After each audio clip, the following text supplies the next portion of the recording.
When you're wrong, the worst thing you can possibly do is double down. But what about when you're very, very right? Over a decade ago, KFC upped the ante on one of its most beloved classics and turned an April Fool's Day joke into an eye-boggling dish that revolted food reviewers, entranced the nation, and changed an entire industry. This is the story of how a fast food behemoth pushed their luck, embraced deep-fried hedonism, and arguably created a whole new category of food in the process.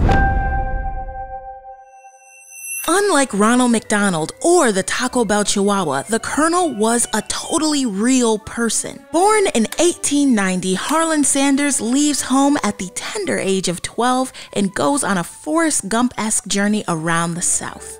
He works on a farm, becomes a streetcar conductor, a steam engine stoker, and a lawyer. Until finally in 1930, he gets a gig as a manager at a Shell gas station. That's where he starts serving some of the down-home, pan-fried country cooking he grew up eating, and steadily, the food branch of the industry takes off. Sanders perfects his secret recipe of 11 herbs and spices and eventually spins his fried chicken outpost into a fast food franchise called Kentucky Fried Chicken, which, of course, becomes a massive success. He's declared an honorary colonel by the governor of Kentucky, and his likeness has evolved into one of the most recognized corporate icons in the world. Now let's fast forward to 2010.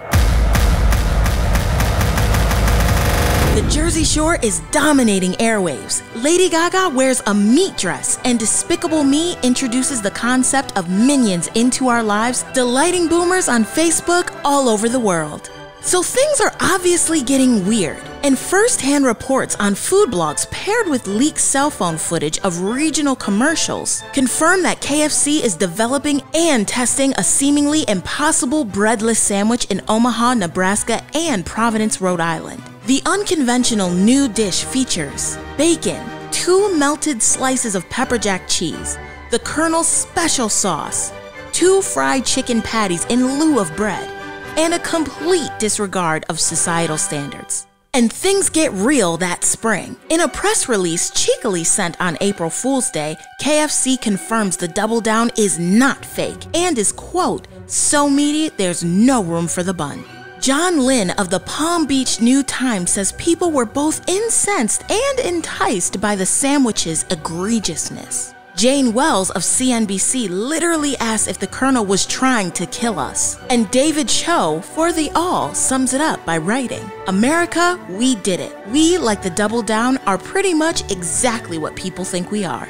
But KFC snubs their finger-licking noses at the discourse, and the Double Down becomes a cultural focal point and a stupidly popular bestseller, with hundreds of thousands of Americans from Stephen Colbert to YouTube food reviewers to your cousin Lou indulging in the fast food curiosity. They extended the limited run another couple months despite some pushback from public health figures. Nutritionist Susan Levine writes a letter to KFC calling the 540-calorie sandwich a troubling symbol of corporate irresponsibility. Still, this doesn't stop the chicken empire from taking the increasingly buzzy Double Down to curious markets overseas. By the late 2010s, KFCs across Europe, Africa, Asia, and Oceania all have variations of the Double Down. Some countries use turkey bacon to adhere to halal standards. Others offer a zinger option with extra spice. And in South Korea, they do a Zinger King riff that adds an entire beef patty to the mix. But the Double Down did more than just inspire countless hot takes and net KFC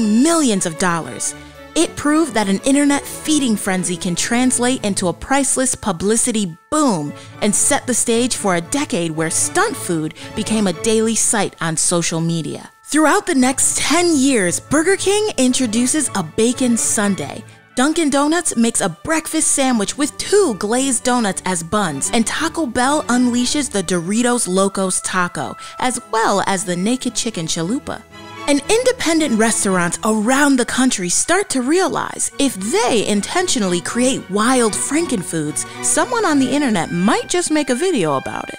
In the year 2021, as the stunt food craze has mostly faded, the Double Down continues to make limited appearances on domestic and international menus and inspire derivative heart attack jokes wherever it goes. So we salute you, Double Down. You're the wise old grandmother of the I'll try anything once foods. A sandwich that knows all press is good press, and an edible symbol of the enterprising nature of American capitalism, for better or worse. Hey y'all, if you like this video, make sure to subscribe to our channel and comment on what you want us to cover next. We might not actually do it, but we'll definitely read the comment. Thanks!